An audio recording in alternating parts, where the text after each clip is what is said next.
Hello friends, আজ আমরা বাইরে গিয়েছিলাম একটা বিশেষ কাজে। তো আসার সময় আম্মাস পেস্ট্রি বলে একটা দোকান আছে, সেই দোকানে অঙ্কিতা বলল, মা চলো, এই দোকানে আমরা মাঝে মাঝে আসি, চলুন দেখি এই দোকানে কি পাওয়া যায়।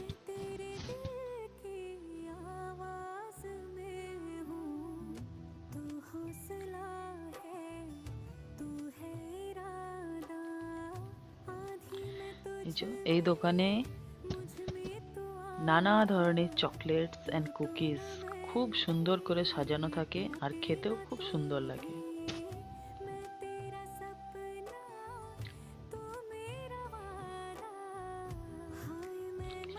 এরপরে আছে নানা ধরনের snacks item, samosa, patties, hot dog. এরপর আছে পেস্ট্রিজ, তারপর আছে নানা ধরনের কেক।